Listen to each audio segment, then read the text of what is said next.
Let me paint a picture. You've just fired your one precious shot at the enemy and you missed. Now there's a very motivated person with a tomahawk bearing right down on your position. The question is, can you reload in time? Today on the Deerskin Diary, we're going to test a few theories. I'm going to see if I can reload, shoot, and get a hit within a desired time frame. So stick around. We're going to clear the smoky air on some theories, and it's going to be a blast. Mark Twain is often credited with the theory that history doesn't repeat itself, but it often rhymes, the history being made up of fragments of the past. And I really like that quote, because if we take some of those constants or fragments and add them back in, then in theory we can somehow recreate history. So today those constants are going to be time, distance, and muzzle-loading guns. In our last video we talked about tomahawks and their use on the frontier battlefield. And warfare the world over dictates that if you want to actually claim victory, eventually you have to get in there and clear your objectives, and tomahawks help do that very well. Now, on the contrary to that, we have those who are trying to reload faster to defend themselves against that onslaught of tomahawks. A mentor once told me that the thing that separated professionals from amateurs in the gun space, if you will, was the professional's ability to handle and manipulate their firearm outside of just shooting well. The frontier was no exception, and there were those that handled their guns so well that they rose to absolutely legendary status, and we still talk about them today. And some of them got so good they could even load their firearms on the run. Louis Wetzel was one such frontiersman. He was said to be one of the few who could load his rifle on the run. Joseph Doddridge described one of Wetzel's notable pursuits by native warriors as, quote, "Wetzel loaded his rifle as he ran. After running about half a mile, one of the Indians having got within 8 or 10 steps of him, Wetzel wheeled round and shot him down, ran, loaded his gun as before." Yep, I'm working on it. Now, ideally, the attacking party would set up using surprise to their advantage, and they would retain that surprise long enough to fire a volley of whatever weapon they have at the enemy to keep their heads down. And if then it follows the normal sort of pattern of frontier-style combat, the attacking party would wait for the enemy to show signs of weakening and then rush in to finish it with the war club or tomahawk. Let's talk distances. Vegetation and terrain are oftentimes the largest two factors that affect the only three ways that conflict can occur, and that's we see them first, they see us first, or we see each other at the same time. The combination of time and distance on a battlefield can mean life and death when someone's defending their position, and there are only so many mistakes that they can make before those compounded mistakes catch up with them. This is the Deerskin Diary. So first, we need to calculate what realistic battlefield distances would have been in the 18th century according to the sources. Through my research, I found that most of the backcountry frontier combat occurs within the 40 to 70 yard range. Now, this makes a lot of sense to me because I've found through a modern training context, most contact with an adversary occurs for me at much closer distances than I would have expected, usually between the 25 and 35 yards. Braddock's defeat, which the iconic ambush scene in Last Mohicans is largely based on, saw combat that occurred 50 yards and closer. In March of 1782, a battle occurred in Kentucky where Kentucky militia were defeated by Wyandot warriors. Moses Bledsoe, when interviewed about the death of the militia commander James Estill, described that Estill's body was about 145 steps from where the battle began. For my pace, that's about 79 yards. According to Colonel William Harris Caperton, during the same battle that killed Estill, quote, "At a distance of 50 yards, the fight rages with great fury." At the Battle of Blue Licks, also in Kentucky, in 15 minutes, Loyalist forces under William Caldwell inflicted 100 casualties, or 54% of the colonial forces, at distances of roughly 30 to 60 yards. And the retreat and pursuit portion of that battle was even less than that. This frontier British victory actually occurred a full 11 months after the British surrender at Yorktown. You can't make this stuff up. What does all this mean? Well, in theory, if I want to keep an enemy at bay, the most efficient way to do that is with my firearm. As a combatant, if I need to shoot and I miss, then I need to be able to reload faster than my adversary can either reload their weapon or close the gap with me. So we need to answer the question of, can we reload before our enemy gets to us? Well, probably not with a ramrod. Certainly not with a proper caliber ball, even if it's pre-patched. We're gonna have to take some shortcuts without violating the principles of powder in some meaningful amount, a projectile probably undersized so that it can roll down the bore without the need for ramming, and priming the pan.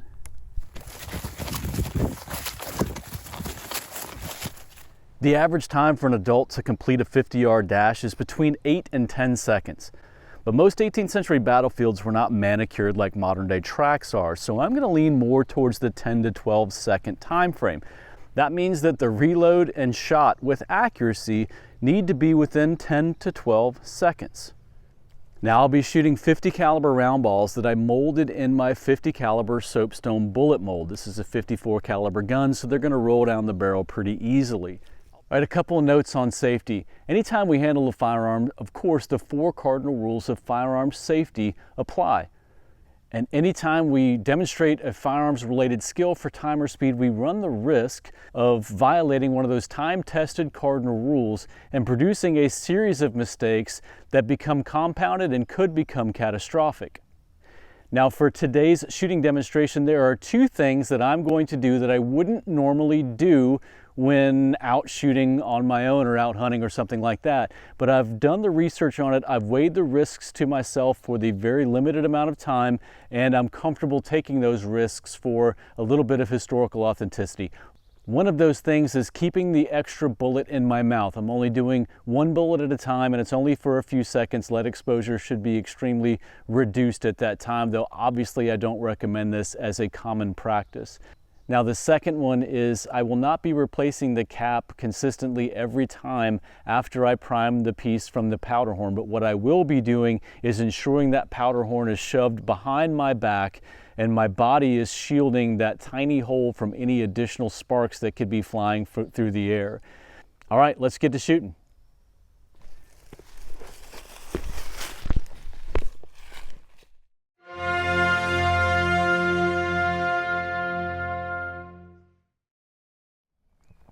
All right, so we came up yesterday, got some really good footage. Unfortunately, when it came to the shooting component, the footage had some technical difficulties and was just unusable.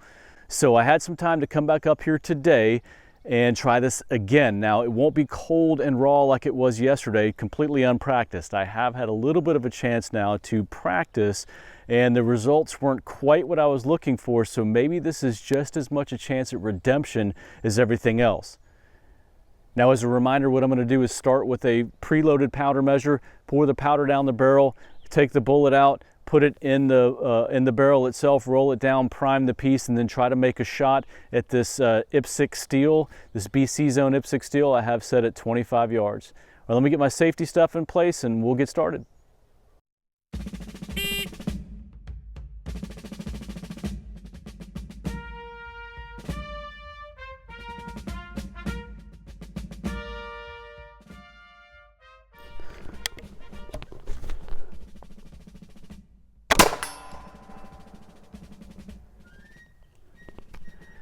All right, that time was 1566. 1566, this is actually where I was yesterday in terms of timing, so let's see if we can get that beat.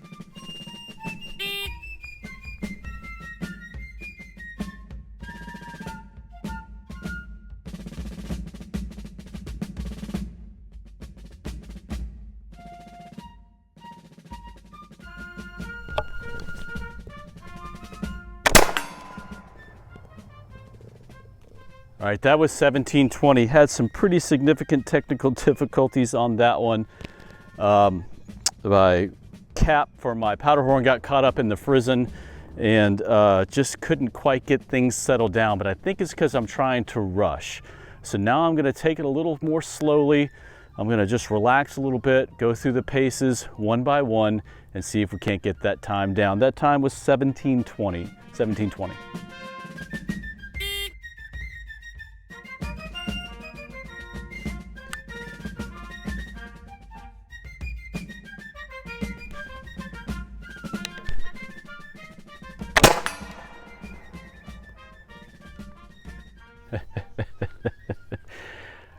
I slowed down, I laid back, I took it pace by pace or step by step, and my final time was 12:28. That's that elusive 12-second time I was looking for. So I think in the hands of a trained professional, which I am not, you could even get that down slightly more. But let's try it 1 or 2 more times to make sure it wasn't a fluke. But apparently, yes, if 10 to 12 seconds is the 50-yard dash time for an 18th century battlefield, in theory, then you could get reloaded before that individual was right on top of you.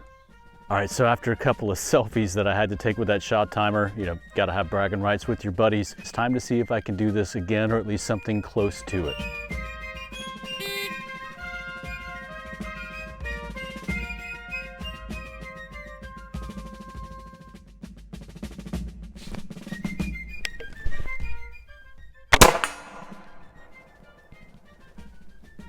All right.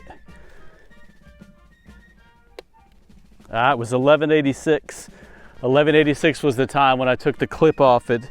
It's set so sensitive to pick up this muzzleloader, it switched, but 11:86 was the time. Very happy with that. Let's see if we can do it again.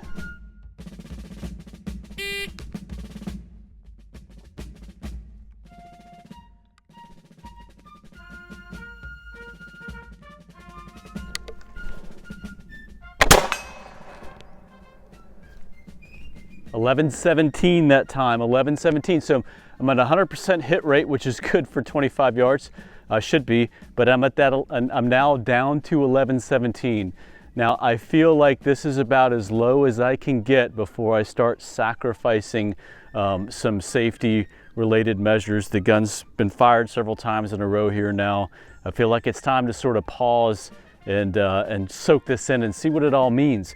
And I think it means that in the hands of someone who uses this type of weapon every day, that it's certainly capable of getting even lower and lower in that time frame, maybe even down into the 9 to 10 second range, and add some valuable training and some stress to that. And I think it's doable.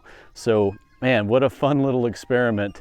And I'm so glad I had the opportunity to come back out here and do it again after the technical glitches yesterday. Now this one was a lot of fun to do because I had to research some methodologies, research some timelines and some distances, and put it all together in a comprehensive package to see if I could make it happen within that time frame. And this is basically a dead skill today. There is no real modern equivalent, but a long time ago, it was potentially a life-saving skill. Now I'm all about trying these different things and bringing the past alive, and I hope I was able to do that in some meaningful way today. So keep your tomahawk sharp and your powder dry, and we'll see you next time on the Deerskin Diary.